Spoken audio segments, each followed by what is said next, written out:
성경 말씀은 신약성경 요한복음 4장 9절에서 14절 말씀입니다. 요한복음 제4장 9절에서 14절 말씀 함께 읽겠습니다. 하나님께서 주신 말씀입니다. 사마리아 여자가 예수께 말하였다다. 선생님은 유대 사람인데 어떻게 사마리아 여자인 나에게 물을 달라고 하십니까? 예수께서 그 여자에게 대답하셨다.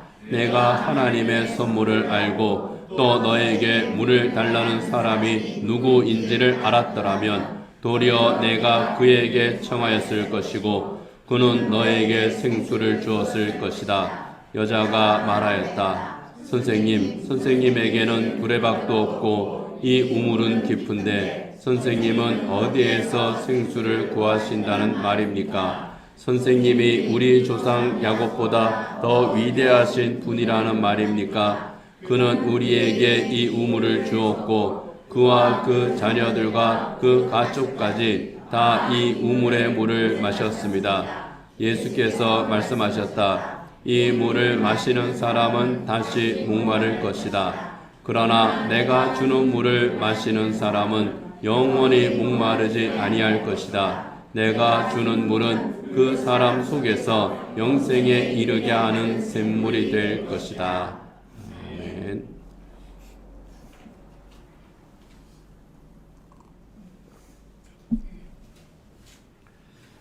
연세가 드신 분들은 박태선이라고 하는 이름을 알 겁니다. 1950년대부터 60년대, 70년대까지 아주 유명했던 이단입니다. 사이비 종교 교주죠. 이 박태선의 전도관. 이 전도관에서는 기적의 생수란 것을 팔았습니다. 기억하시는 분들 있을 겁니다. 이 기적의 생수는 박태선이 손을 씻고 발을 씻은 물입니다. 이것을 마시면은 모든 병이 다 낫는다. 만병통치약이었습니다. 그러다가 처벌을 받았죠. 그 시절에는 그럴 수 있었을 것 같습니다. 그런데 지금 21세기 지금 이 시대에도 그런 짓을 하는 사람이 있고 또 그것을 먹는 사람이 있습니다. 물론 손 씻고 발을 씻지는 않습니다. 그러나 그만큼 황당합니다. 자칭 신인이라고 하는, 그러니까 신인, 하나님이면서 사람이다. 그렇게 자기를 소개하고 있는 사람이 있죠. 허경영. 예, 사이비 종교 사기꾼입니다. 우유병에다가 자기 이름을 쓰거나 사진을 붙이면 그 우유가 썩지 않는다고 그럽니다. 1년이 지나도 안 썩는답니다. 귤도 안 썩어요. 그리고 그 우유를 마십니다. 어떻게 마시느냐 하면 허경영을 10번 외칩니다. 그리고 마시면 암도 낫고 그리고 방사선에 피폭이 돼도 그래도 낫는답니다. 그리고 장수합니다. 이름이 불로유입니다. 불로유 스티커를 팝니다. 한 장에 5,000원. 이거를 붙이면 돼요. 쌉니다. 대신에 헌금을 많이 하죠. 천사가 되기 위해서 1억 원 헌금을 합니다. 불로유뿐만이 아닙니다. 불로수라는 것을 팝니다. 불로유가 문제가 되니까 이제 불로수를 파는 것 같아요. 똑같습니다. 만병통치약입니다. 이 허경영이 살고 있는 그 자기 터전이죠. 마치 그 궁전처럼 꾸며놓고 하늘궁이라고 이름을 붙였습니다. 파주 쪽에 있습니다.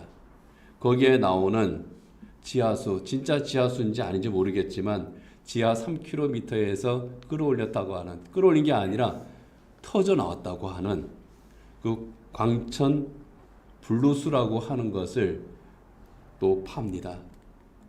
그리고 저희 사진에 보면은 그 광천 불로수 있고 그 옆에 이 허경영이 어떤 여자분한테 이걸 칙칙 누르고 있죠. 미스트랍니다.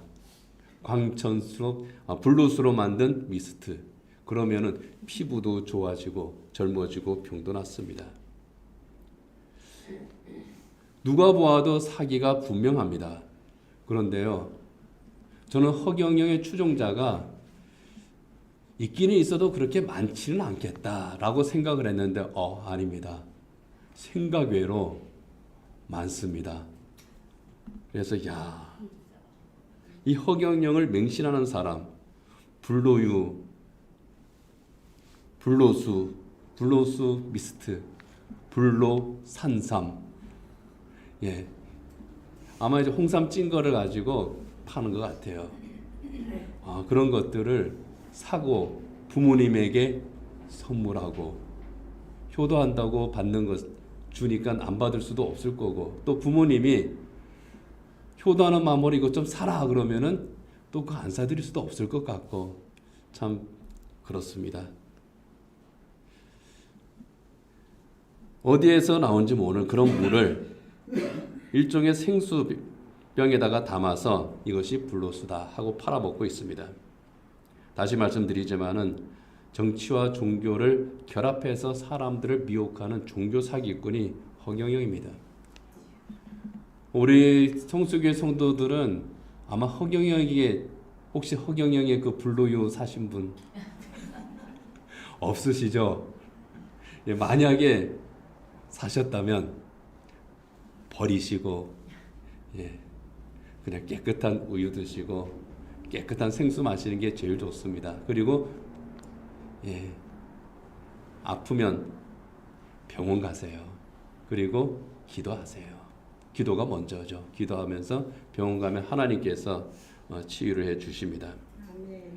예, 맞습니다. 예, 이런 그 허황된 종교 사기꾼 속으면 안 됩니다.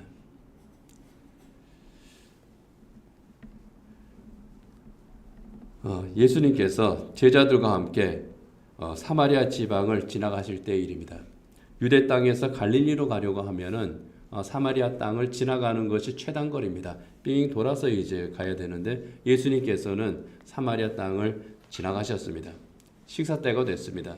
제자들이 먹을 것을 구하러 마을로 들어갔고요. 예수님께서는 그 마을 어귀에 있는 우물가에 앉아 계셨습니다. 그때 한 여인이 우물에 물을 기르러 왔죠. 예수님께서는 그 여인에게 나에게 물을 한 컵 다오 그렇게 말씀을 하셨습니다. 그랬더니 여인이 거절을 합니다. 유대인인 당신이 왜 사마리아 사람이 나한테 물을 달라고 합니까? 요한복음 4장 9절에 보면은 우리 한번 같이 한번 읽어보겠습니다. 사마리아 여자가 예수께 말하였다. 선생님은 유대 사람인데 어떻게 사마리아 여자인 나에게 물을 달라고 하십니까? 유대 사람은 사마리아 사람과 상종하지 않기 때문이다. 유대 사람은 사마리아 사람과 상종하지 않았다고 그럽니다. 사실 나그네에게 물을 주는 것은 그 지방에서는 유대 지방이든 사마리아 지방이든 뭐 저쪽에 사우디든 지금의 이집트든 뭐 이라크든 어디든지 간에 그 중근동 지방에서는 일종의 예의입니다. 환대의 의미입니다. 나그네가 지나가다가 나에게 물을 주십시오. 그러면은 물을 주고요. 제가 배가 고픕니다. 먹을 것이 있습니까? 그러면은 자기 집에 초대를 해서 식사를 하게 하고 잠자리까지 내어주고 하는 것이 그 지역의 풍습입니다. 환대하는 거예요. 그런데 나는 그렇게 할 수 없다 그럽니다. 유대인과 사마리아 사람들 특수관계 때문에 그렇습니다. 서로 상종하지 않았다는 거예요. 상종하지 않은 이유가 있죠. 뭐 역사적인 이유가 있지만은 그것은 이제 생략을 하고요. 유대인들은 사마리아 사람들을 멸시했습니다. 쉽게 말하면 저 천한 것들, 저 핏줄이 더러운 것들 그러면서 멸시했고요. 그런 유대인들을 사마리아 사람들은 또 증오했습니다. 어디 저런 것들이 다 있냐? 니들만 아브라함의 후손이냐? 그러면서 유대인들을 증오했습니다. 자연히 서로 호의를 베풀지를 않았죠. 현대 이스라엘 사람들과 팔레스타인 사람들이 서로 적대시하는 것을 생각하면은 비슷합니다. 이 팔레스타인 사람들이 사마리아 사람들의 직접적인 후손은 아니에요. 그러나 그 지역에 살았던 사람들이라는 의미에서는 좀 비슷한 면이 있습니다. 지금도 유대인들은 팔레스타인 사람들을 좀 멸시하잖아요. 그리고 팔레스타인 사람들은 그런 유대인들을 증오하잖아요. 거기에서 갈등이 증폭이 되었고 지금 그 팔레스타인 사태가 일어나고 있는 겁니다. 이 수가성 여인이 유대인인 당신이 서로 이렇게 니들은 우리를 멸시하고 우리는 당신들을 증오하고 있는데 이런 관계에 있는 그런 사람들인데 왜 나한테 물을 달라 그럽니까? 있어도 못 줍니다. 아마 그러한 그 생각이었겠죠. 줄 수가 없습니다. 그런데 예수님은 이런 여인의 반응에 아랑곳하지 않습니다. 사실 예수님께서 사마리아로 들어오신 것 자체가 그런 것에 대해서 이미 예수님께서는 다 초월하셨기 때문에 그런 거죠. 예수님에게 있어서는 유대인이나 사마리아인이나 헬라인이나 뭐 노예나 자유인이나 아무런 의미가 없거든요. 다 똑같은 하나님께서 지으신 사람들이고 똑같은 하나님 앞에서의 죄인들이거든요. 구원해야 될 대상이고 사랑의 대상이거든요. 그렇기 때문에 예수님께서는 그러한 미움과 증오, 예수님에게는 아무 의미가 없는 겁니다. 그래서 예수님께서 이 여인에게 말합니다. 내가 하나님의 선물을 알고 또 너에게 물을 달라고 하는 사람이 누구인지 알았다면 도리어 내가 그에게 물을 달라고 청했을 것이고 그는 너에게 생수를 주었을 거다. 내가 누군지 알았다면 너는 그렇게 했을 거야. 그런 말씀입니다. 예수님께서 말씀하시는 하나님의 선물 무엇입니까? 구원의 복음이에요. 하나님의 사랑입니다. 생수는 무엇입니까? 이 구원의 복음을 성취하는 예수님 자신입니다. 예수님께서 모든 죄를 사하시는 구주시라는 것을 알면 하나님의 사랑을 가지고 찾아오신 분이라는 것을 너가 알았다면 너는 나를 이렇게 외면하지 않고 나를 영접했을 것이라 하는 겁니다.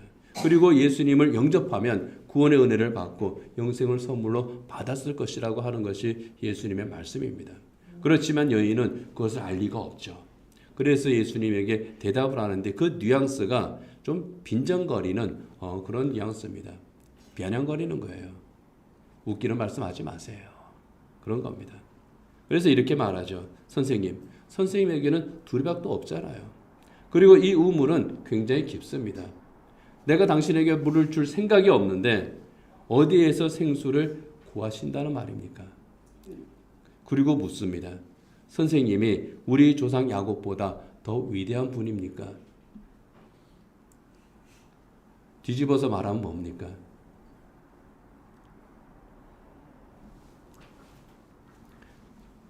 우리 조상 야곱보다 더 위대한 분입니까? 라고 묻는 것은 당신은 별 볼 일 없는 사람 아닙니까?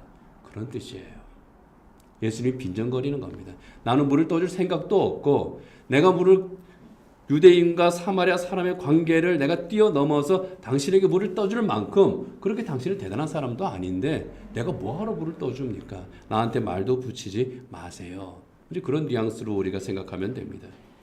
그렇죠. 예수님께서는 그런 말을 하든 말든 예수님께서 자기가 하신 말씀을 하십니다. 그게 13절입니다. 같이 한번 읽겠습니다. 예수께서 말씀하셨다. 이 물을 마시는 사람은 다시 목마를 것이다. 그러나 내가 주는 물을 마시는 사람은 영원히 목마르지 아니할 것이다. 내가 주는 물은 그 사람 속에서 영생에 이르게 하는 샘물이 될 것이다.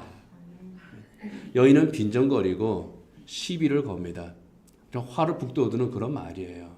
처음 만났는데 그냥 대놓고 예수님 보고 좀 그냥 뭐 당신 같은 사람 뭐 당신 대체 뭐라고 내가 당신한테 물을 줘야 됩니까? 뭐 그런 식으로 얘기를 하니까 예수님도 좀 화날 수 있잖아요. 그런데 예수님은 이 여인과 말꼬리 잡기를 안 하세요. 예수님이 하셔야 될 말씀을 하십니다. 이 물 마시면 다시 목마를 거야. 그러나 내가 주는 말을 마시는 사람은 영원히 목마르지 않을 거야. 영생에 이르는 샘물이 되기 때문이야. 예수의 목적은 거기에 있거든요. 그 물을 받아서 우물물을 떠서 마시는 데 있는 게 아니라 정말 이 여인에게 줘야 될 것이 있기 때문에 예수님께서는 여인이 무슨 말을 하든지 간에 심지어 예수님에게 욕을 했다고 하더라도 예수님께서 눈빛 하나 변하지 않고 예수님이 하고 싶은 거 말씀하셨을 거예요. 그렇지만 이 여인은 어떻습니까? 여전히 꼬여 있거든요. 이 사람이 싫거든요. 그 싫은 이유는 그냥 유대인이기 때문에 싫은 거예요.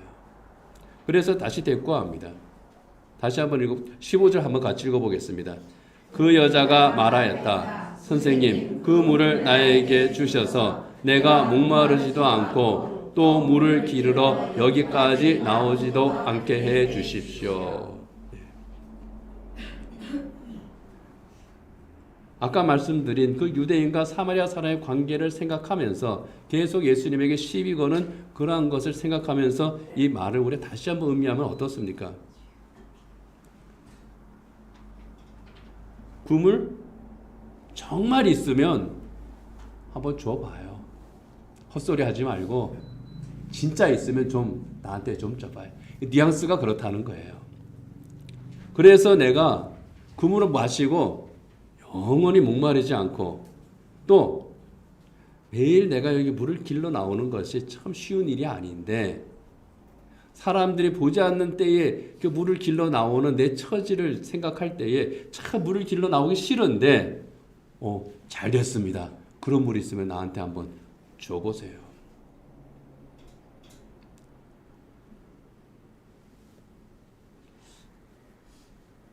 아마 예수님의 말씀이요, 이 여인의 듣기에는 허경영이 말하는 불로수 비슷했을 것 같아요. 허경영 추종자들은 그 불로수 하면은 엄청 그 떠받들더라고요. 그러나 어떻습니까? 허경영 불로수 헛소리 하지 마, 그거잖아요. 내가 주는 물을 마시는 사람은 영원히 목마르지 않고 영생을 이루게 하는 샘물이 될 것이다. 허황된 그런 말입니다. 그래서 제발 내가 목마르지 않고 물 길러 여기까지 나오는 고생도 하지 않도록 좀 해주시오. 비꼬는 겁니다. 그래도 예수님께서는 또 여전히 개의치 않고 진지하게 대화를 이어나가십니다. 그 이후의 대화들을 쭉 보게 되면은 예수님께서는 이 여인에게 내 남편을 데리고 와라. 또 예배가 무엇인가? 그런 것에 대해서 계속 대화를 이어나가세요. 그런데 여러분들이 한번 요한복음 4장을 다시 한번 쭉 읽어보시게 되면은요, 굉장한 적개심과 어떤 꼬인 마음을 가지고 있던 이 여인의 마음이 조금씩 풀려나가는 것을 보게 됩니다. 점점 예수님의 대화에, 말씀에 이 여인이 끌려드는 거예요. 그러다가 어떻게 합니까? 자기 삶에서 정말 남들에게 드러내기 힘든 그런 부분, 가장 힘들고 아팠을지도 모르는 그러한 일들, 예수님에게 이 여인이 털어놓습니다.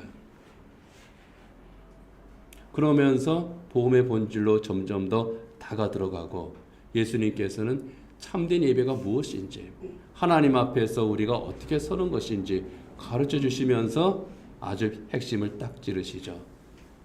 내가 바로 메시아다. 이 여인이 예수님께서 메시아라고 하는 것을 깨닫게 만드십니다.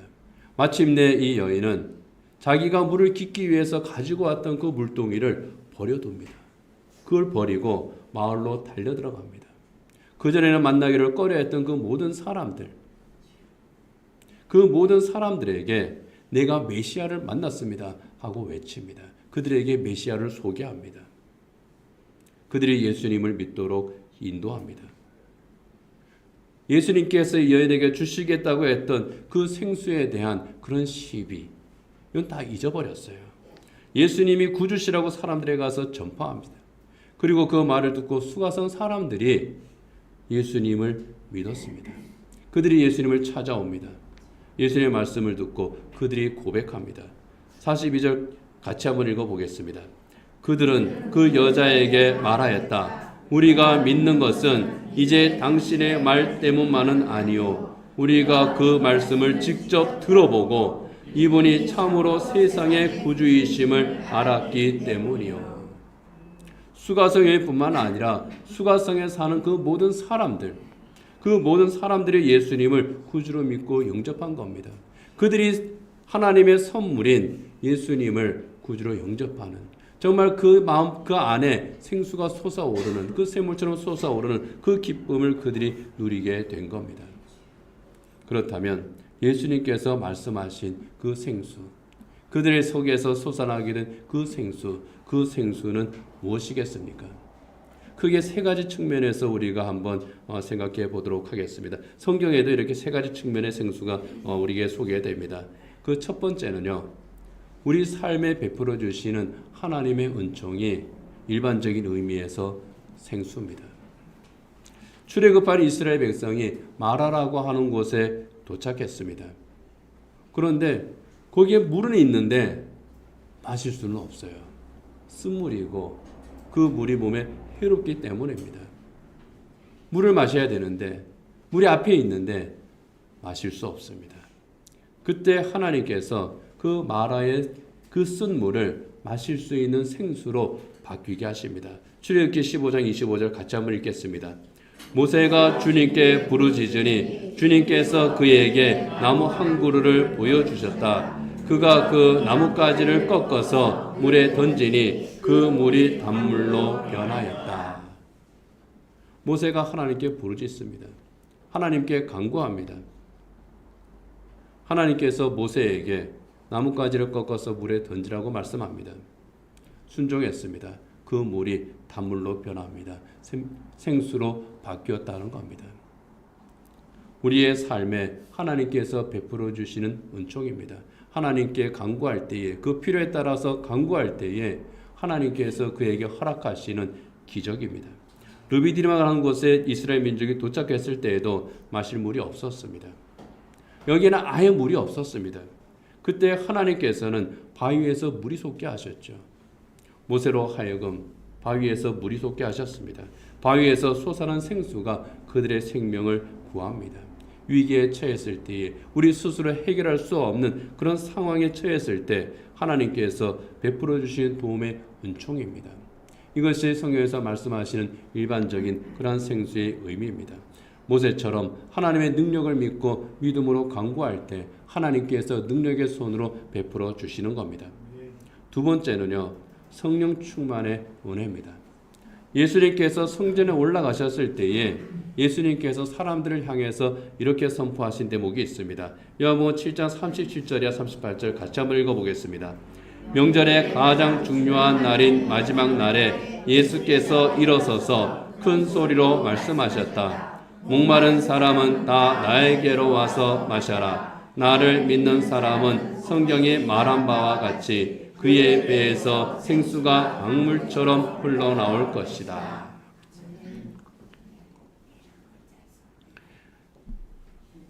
나를 믿는 사람은 그의 배에서 생수가 강물처럼 흘러나올 것이다. 여기에서 말씀하는 생수가 바로 성령 충만의 은혜입니다. 예수님께서 하나님의 아들이심을, 예수님께서 우리 죄를 대속하고 구원하심을 깨닫고 구주로 고백하게 하시는 성령님의 능력입니다. 그리고 성령님의 인도하심을 따라서 하나님의 새 사람으로 살게 하시는, 바로 그것이 또 성경에서 말씀하시는 생수입니다. 그리고 세 번째는요, 삶을 변화시키는 예수님의 말씀입니다. 수가성 여인은 예수님께서 말씀하실 때에 계속 삐딱선을 탑니다. 계속 시비를 겁니다. 마치 예배 때에 설교를 들으면서 시비를 거는 것하고 사실 비슷합니다. 우리 교회 성도들은 안 그러시겠지만은 설교를 딱 들으면서 에이, 그건 목사님 생각이지. 아이, 설교는 다 똑같아.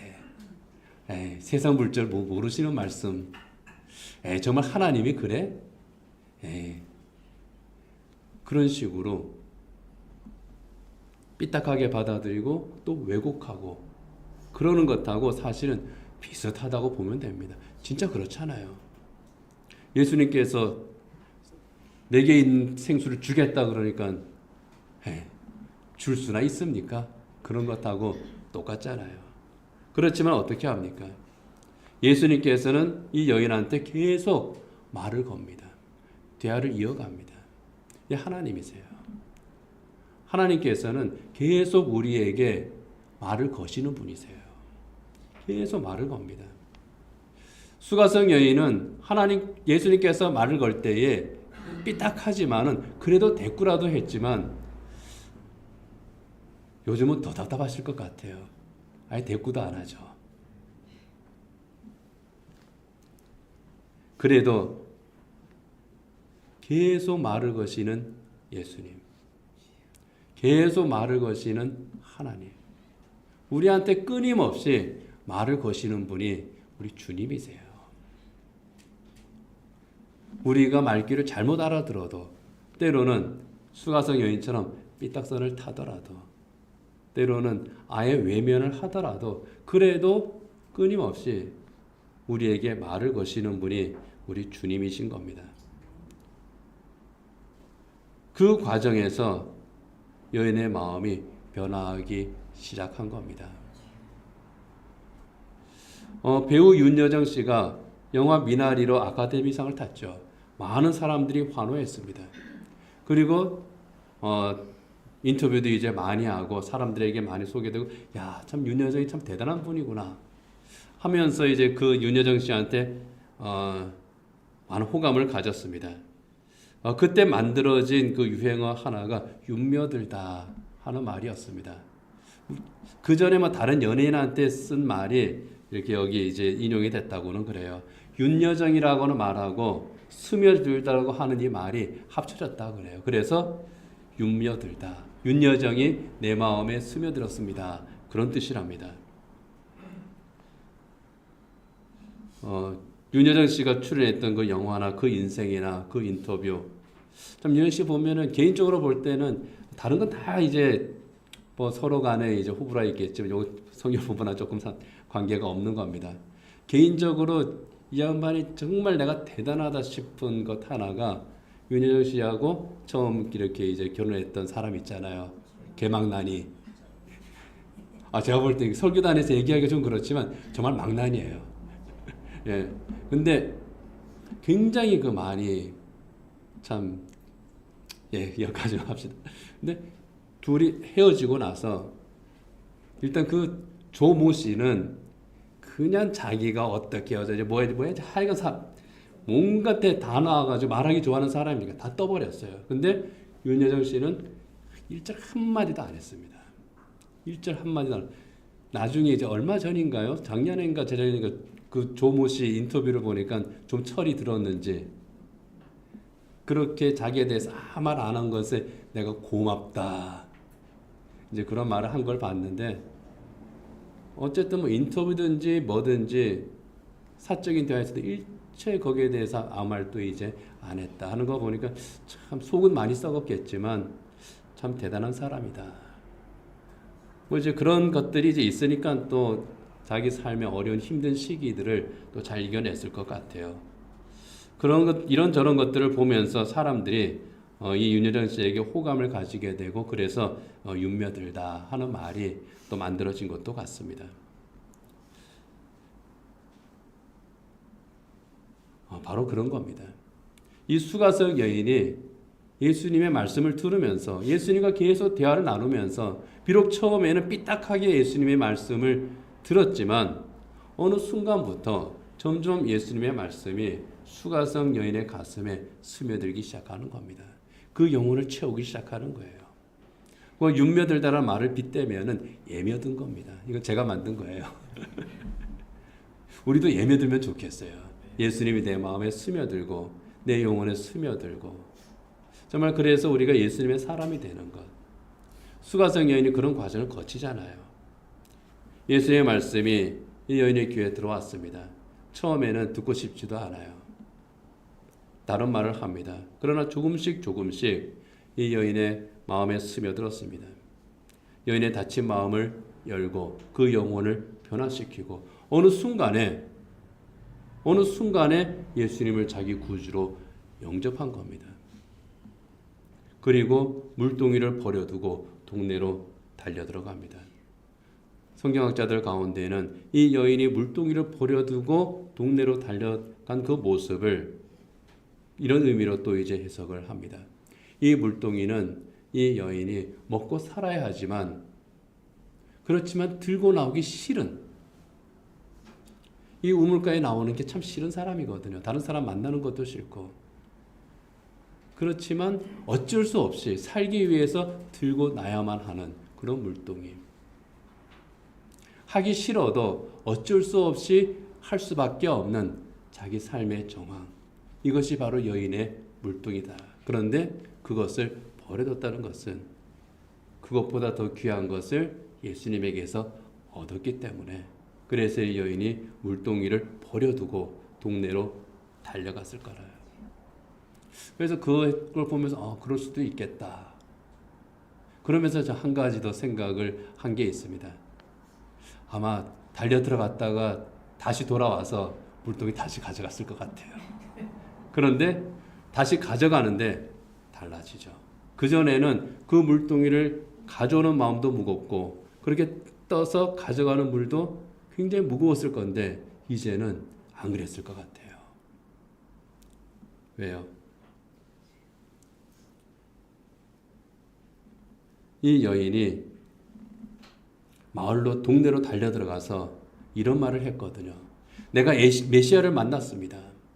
그분은 나의 모든 것을 다 아는 분이셨습니다. 그것을 보니 그분은 참 메시아입니다. 이 말은 무슨 뜻이냐 하면요, 나의 아픔을 다 아시고 나의 삶을 다 아시고 생수를 나에게 주셔서 나를 구원하셨습니다. 나를 회복시키셨습니다. 나에게 영생을 선물로 주셨습니다. 자기도 모르게 그 스며든 예수님의 말씀이 이 여인의 그 모든 상처들, 물동이를 들고 올 수밖에 없는 그 삶을 치유하고 회복한 겁니다. 맹자에 보면은 영과 후진이라고 하는 그런 그 사자성어가 있습니다. 물은 웅덩이를 채운 후에 앞으로 나아간다. 찰 영자죠. 가득 채운 후에 웅덩이를 이렇게 채운 후에 그리고 나아갈진 앞으로 나아간다. 그런 뜻의 말입니다. 수가성 여인의 이 우리도 마찬가지입니다. 보면은 이 구덩이와 같은 그 펴진 것이 참 많잖아요.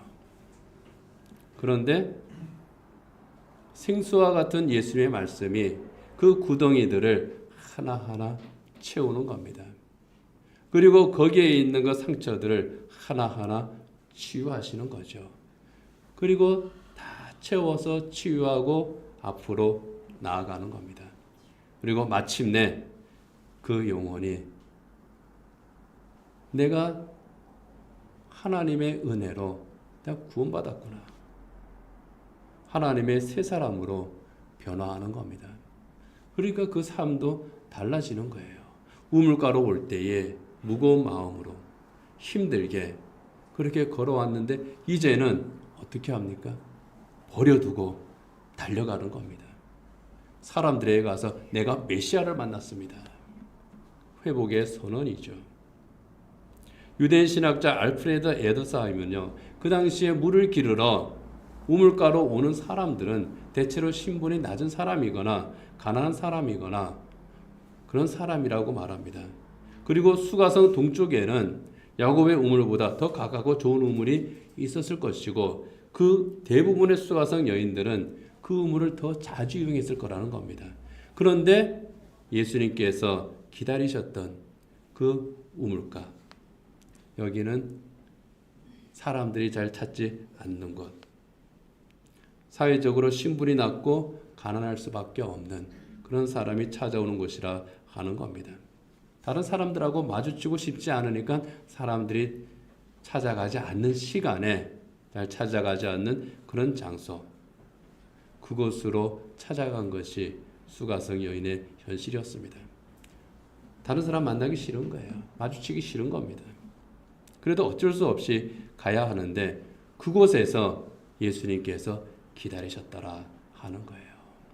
내가 가고 싶지 않은데, 내가 하고 싶지 않은데, 내가 만나고 싶지 않은데, 내가 보고 싶지 않은데,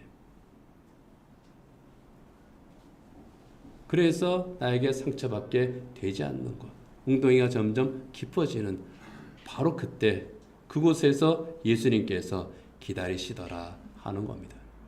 물을 깃기 위해서 여인이 나올 때까지 예수님께서 기다리시는 겁니다. 그리고 만나시고 물을 다오. 물을 달라고 하는 것은 생수를 내가 너에게 줄 거야 하는 예수님의 사인입니다. 하나님께서 우리에게 무엇을 달라고 하시면 그보다 더 크고 더 귀하고 복된 것을 주시기 위한 하나님의 사인인 겁니다. 축복의 사인이에요. 이 예수님의 말씀을 들으면서 그 삶의 웅덩이들이, 그 상처의 구덩이들이 하나하나 채워지고 마침내 생수의 강이 그 안에서 흘러넘치게 되고, 그래서 사람들을 향해서 내가 메시아를 만났습니다. 내가 구원받았습니다. 나는 하나님의 사람입니다. 더 이상 나는 숨어 있지 않겠습니다. 예수님께서 수가성 여인을 만나기 위해서 먼저 우물가에 찾아가서 기다리셨습니다. 우연히 만난 것 같지만 우연이 아니라는 겁니다. 먼저 찾아가셨고 먼저 기다리셨고 그렇게 수가성 여인이 구원받은 것처럼 우리를 먼저 찾아오심으로 또한 구원받은 것, 이게 은혜죠. 우리 삶의 우물가에서 나를 만나주신 예수님입니다. 그 예수님 앞에 우리의 자리를 다시 한번 잡기를 원합니다. 예수님께서 이 여인에게 생수를 구하라고 말씀하셨습니다. 그러면 내가 너에게 생수를 주마. 마찬가지입니다. 우리도 생수의 근원이신 예수님으로 말미암아 내가 살게 해 주십시오. 주님의 말씀을 내가 듣기 원합니다. 그렇게 주님 앞에 간구해야 될 줄 압니다. 예수님은 하나님의 선물입니다. 우리 안에서 영원히 솟아나는 생명의 샘물입니다. 그 예수님의 말씀이 수가성 여인에게 스며들고 웅덩이들을 하나하나 채웠고 마침내 생수의 강이 되어서 흘러넘친 것처럼 이 영원히 솟아나는 생수의 은혜, 생수의 충만한 은총, 이 하나님의 선물이 우리를 영육간에 복되게 하시는 그 놀라운 축복 누리는 저와 여러분이 되기를 원합니다. 기도하겠습니다. 참 힘든 삶을 살았을 수가성 여인입니다. 아무도 없을 때에 물을 길러 나가야 했던 참 외로웠던 그런 사람이었고 그 살아온 인생이 참 힘들었을 그런 사람이었지만은 주님께서 그를 기다리셨습니다. 그리고 그의 상처받은 그 마음과 그 삶을 생수 대신 주님의 말씀으로 하나하나 치유하셨고 마침내 예수님을 만나고 예수님을 구주로 영접하고 그 영과 육이 그 삶이 회복되는 은혜를 입었습니다. 하나님의 놀라운 구원의 은총이 예수님으로 말미암은 놀라운 구원과 회복의 은총이 이 여인의 삶에 임하였습니다. 하나님, 이 수가성 우물가의 여인처럼 때로는 참 힘든 삶을 살아가고 있을 성도들이 있습니다. 깊은 마음에 상처가 있을 성도들이 있습니다. 사람들과 함께 있기보다 혼자 있는 것이 오히려 더 편하다 싶은 그런 형편의 성도들도 있습니다.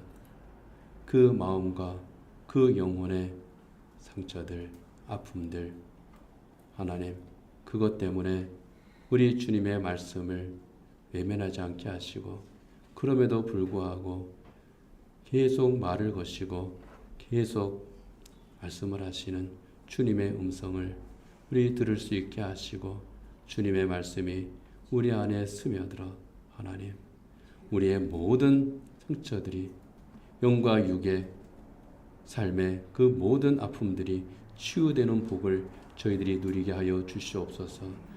이미 구원받은 저희들이 오니 하나님 주님의 말씀이 우리를 새롭게 하실 때에 우리가 지금보다 더욱 복되고 더욱 강건하며 더 기쁘고 감사가 넘치는 삶을 살아갈 수 있음을 믿습니다.